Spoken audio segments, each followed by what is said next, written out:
네,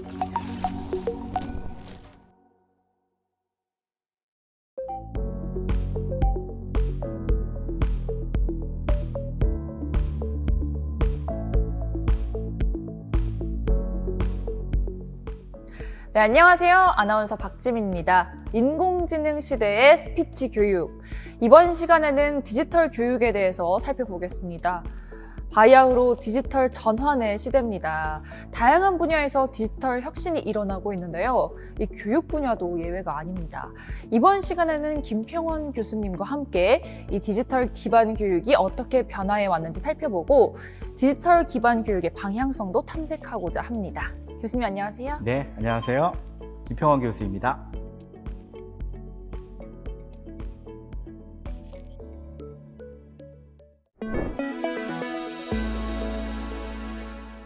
네, 교수님 요즘에 이 디지털 기반 교육을 많이 강조하는데요. 이 디지털 교육은 어떤 개념이고 또 기존 아날로그 방식 교육과 다른 점은 뭔가요? 디지털 교육을 아날로그 방식의 교육을 디지털 방식으로 바꾸는 것으로 생각하기 쉬운데요. 그렇지 않습니다. 아날로그 방식을 디지털 방식으로 바꾸는 것, 이거 전산화입니다. 예전에 컴퓨터공학과를 전산학과라고 불렀습니다. 그럼 전산화를 좀 쉽게 이해할 수 있는 사례를 하나만 들어주실 수 있을까요? 전산화의 대표적인 사례는 종이 문서를 디지털로 바꾸는 건데요. 전산화를 통해서 원고지 대신에 또는 종이 대신에 워드 프로세서를 사용하게 되었습니다. 종이 문서를 전자문서로 대체하는 게 전산화군요. 그럼 전산화랑 이 디지털화는 무엇이 다른가요? 별 차이 없어 보이거든요. 네, 별 차이가 없지요. 그런데 좀 엄밀하게 따져보면 전산화를 통해서 구축된 인프라들을 많은 사람들이 일상적으로 활용하는 것이 디지털화입니다. 이 전산화된 인프라를 많은 사람들이 일상적으로 활용한다? 뭔가 잘 와닿지가 않는데 이 디지털화의 대표적인 사례가 있을까요? 네, 이메일이 있습니다. 요즘 손편지를 써서 우체통에 넣는 일은 거의 없습니다.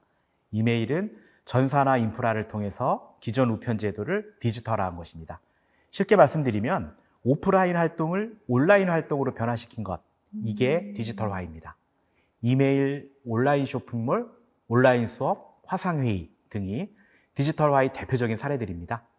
코로나19 바이러스 대유행 시기에 디지털화가 가속화되었습니다. 이제 이해가 되었어요. 결국 전산화를 통해서 정보를 디지털 방식으로 주고받을 수 있었기 때문에 이를 토대로 디지털화가 실현될 수 있었네요.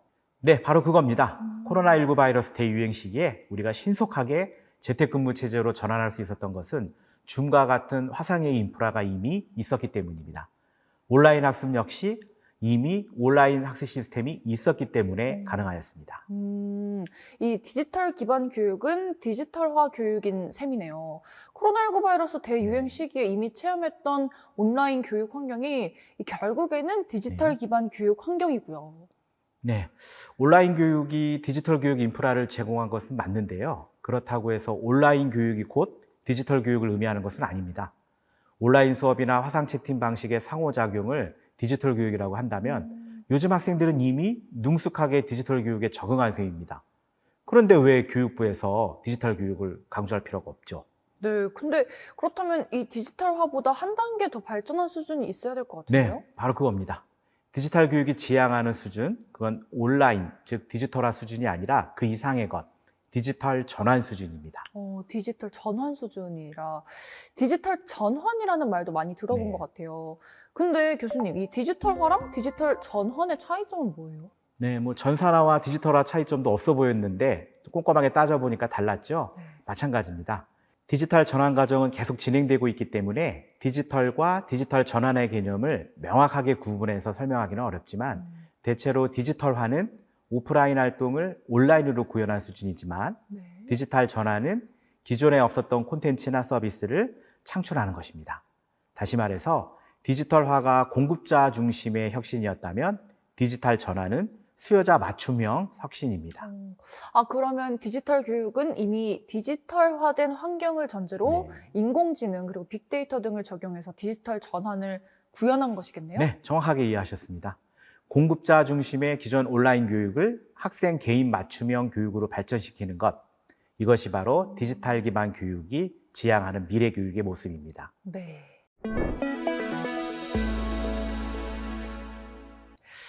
자, 디지털화와 디지털 전환의 차이를 알아봤는데요. 그럼 이제부터 디지털 교과서에 대해서 이야기를 나눠볼게요.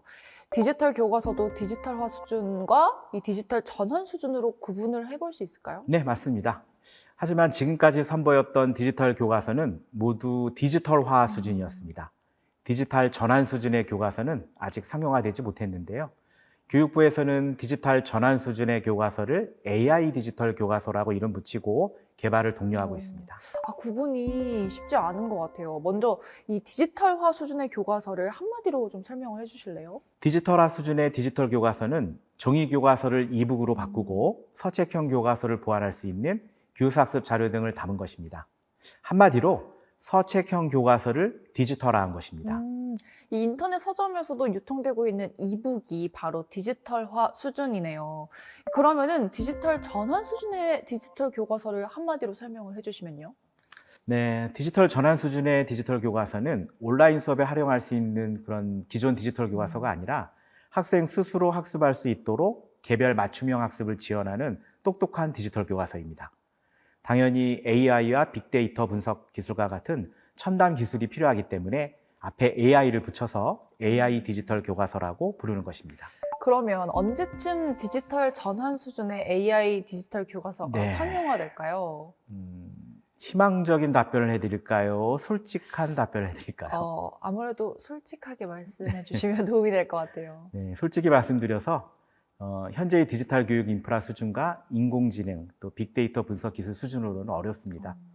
물론 프로토타입 수준에서는 가능하겠지만 상용화될 수준은 아닙니다. 학생 개인별 맞춤형 디지털 교과서 시스템을 구축한다? 엄청난 예산이 필요합니다. 그래요. 구체적으로 일단 어떤 인프라가 구축이 돼야 할까요? 일단 학생 개인에게 디지털 교과서를 담을 수 있는 디바이스, 스마트 기기를 일단 지급해야 네. 되고요.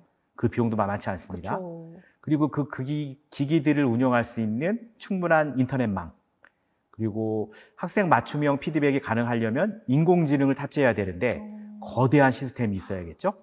즉 엄청난 규모의 플랫폼을 구축하고 누군가 운영을 해줘야 된다는 얘기입니다. 이 모든 학생 그리고 모든 과목의 디지털 교과서를 운영할 수 있는 시스템을 구축하려면 네. 정말 엄청난 크기의 방대한 데이터를 통합 관리해야 할 것 같은데 네. 실현이 가능한가요? 지금 학생생활기록부 시스템 네이스 같은 게 클라우딩 서버가 있거든요. 불가능하지는 않습니다. 그런데 그런 중앙 집중 방식의 클라우딩 컴퓨팅 방식으로는 한계가 있고요. 그래서 엣지 컴퓨팅 방식으로 발전할 것 같습니다. 좀 쉽게 말씀드리면 네. 학생들이 사용하는 디지털 교과서 단말기에서 그 기계 안에서 일단 실시간으로 데이터를 처리하고요. 그 결과를 중앙 서버로 전송하면서 데이터를 주고받는 방식으로 개선될 것 같습니다. 그런데 문제는 네. 몇 년 안에 당장 구현할 수는 없습니다. 아무리 좋은 시스템을 설계해도 현장에 적용시키는 건 또 다른 문제 같아요. 네. 그렇다면 지금까지 발전해온 디지털 교과서의 역사를 한번 되짚어 보겠습니다. 우리나라는 언제부터 디지털 교과서를 개발했어요? 이미 2007년, 상당히 오래전이죠. 네. 노무현 정부 시절부터 디지털 교과서 상용화를 추진했는데요. 결국 초등학교 5, 6학년 국어, 사회, 과학, 수학, 음악, 영어 이렇게 6개 과목과 중학교는 다 실패했고요. 네. 1학년 영어 과목에 시범 적용하는 데 그치고 말았습니다. 이게 모든 과목에 적용되는 건 아니네요. 그럼 이명박 정부 때는 어땠어요? 네, 그 다음 정부죠. 네. 2011년에 스마트 교육 추진 전략을 세우고요. 모든 과목에 디지털 교과서를 도입하려고 했습니다.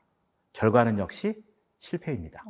그러니까 2014년도부터 초등학교와 중학교 사회, 과학, 영어 이런 교과에 제한적으로 적용하는 데 그치고 말았습니다. 이 서책형 교과서를 디지털화 수준의 이 디지털 교과서로 바꾸는 게 쉽지 않은 것 같아요. 모든 학교 그리고 모든 교과목에 디지털 교과서를 적용하는 것이 이렇게 어려운 일이라니까 네. 참 놀랍네요.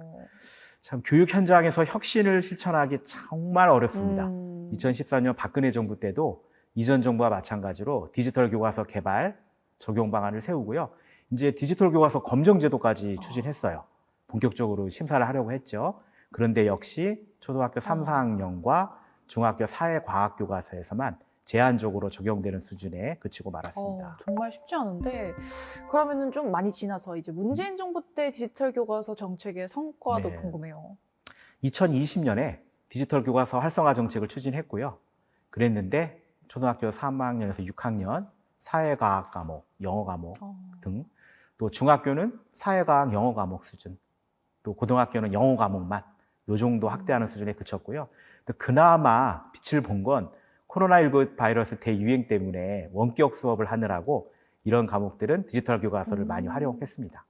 근데 교수님 궁금한 게 있는데요. 네. 제한적이기는 한데 이 디지털 교과서를 적용한 네. 과목들의 서책형 교과서는 그럼 사라졌어요? 이게 제한적으로 적용한 과목들이 있다고 해서 네. 그 과목은 디지털화가 된 것으로 오해를 하는데요. 아닙니다. 단언컨대 네. 디지털 교과서가 기존 서책형 교과서를 대체한 적은 없습니다. 2007년부터 시작된 우리나라의 디지털 교과서 정책은 거의 15년 이상 시범 사업만 반복하고 있습니다. 실제 디지털 교과서 활용 빈도도 거의 사용하지 않았는데 그나마 코로나19 대유행 시기 때 제외하고는 다 저조했죠. 현장에서 외면을 받고 있는 겁니다. 그래요. 근데 이 디지털 교과서 개발 사업이 결국 시범 사업 수준에서 맴돌고 또 서책형 교과서를 보조하는 디지털화 수준을 벗어나지 네. 못하고 있거든요. 왜 그럴까요? 우리 읽기 환경은 종이에서 디지털로 빠르게 변화했죠. 네. 모든 것이 변화가 참 빠른데 유독 교과서만큼은 지식을 설명하고 학습 활동, 연수 문제 풀이죠. 이렇게 구성된 기본 구조가 쉽게 안 바뀌기 때문입니다. 그러면 이 디지털 교과서를 개발하는 출판사랑 에듀테크 업체에서 첨단 기술을 반영해서 먼저 혁신을 시도하면 되는 거 아닌가요? 그렇지 않습니다. 교과서에 들어갈 내용은 출판사나 에듀테크 업체에서 함부로 정하거나 바꿀 수 있는 것이 아닙니다. 우리나라는 어느 시기에 무엇을 가르쳐야 되는가를 교육부에서 정하는 중앙 집권형 교육과정 체제를 운영하고 있는데요. 교과서는 한국교육과정평가원의 검정 심사를 통과해야 하기 때문에 교육과정에 충실하게 학습할 내용을 중심으로 제작할 수밖에 없습니다. 이 디지털 기반 교육 혁신이 성공하려면 가장 권위 있는 교육 매체인 교과서 내용부터 바뀌어야 하는데 이 자체가 일단 쉽지가 않은 것 같아요. 네, 정말 아쉽습니다. 학생과 교사 모두 자기주도적 학습을 실현하고 맞춤형 수업을 구현할 수 있는 디지털 전환 수준의 디지털 교과서 개발이 필요하다는 점에는 공감을 다 하는데요.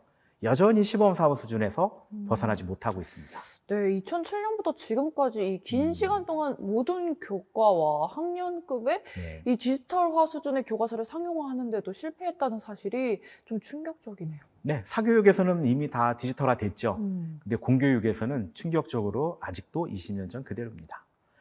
2023년에 발표된 AI 디지털 교과서 추진 방안에서는요, 2022 개정 교육과정을 적용한 서책형 교과서를 개발하는 동시에 AI 디지털 교과서를 개발해서 현장에 보급하도록 계획을 세웠는데요. 솔직히 말씀드리면 실현 불가능한 목표라고 생각합니다. 서책형 교과서를 개발하는 것도 벅찬 일이기 때문입니다. 아무튼 디지털 교과서는 당분간 디지털화 수준을 벗어나지 못할 것 같습니다. 참 교육 분야에서 디지털 전환은 정말 쉽지 않은 것 같습니다. 네, 이번 시간에는 디지털화와 디지털 전환의 차이점에 대해서 알아보고 디지털 교과서의 현재 수준과 또 지향해야 할 수준까지 탐색을 해봤습니다. 이 디지털 전환이 교육 분야에서 구현이 되고 AI 디지털 교과서가 상용화되기를 앞으로도 기대하겠습니다. 네, 디지털화와 디지털 전환은 비슷하지만 네. 다른 개념이고요. 궁극적으로 공급자 중심의 디지털화에서 수요자 중심의 디지털 전환으로 빨리 발전할 수 있었으면 좋겠습니다. 네, 오늘도 교수님 말씀 잘 들었습니다. 함께 해주셔서 고맙습니다. 네, 감사합니다.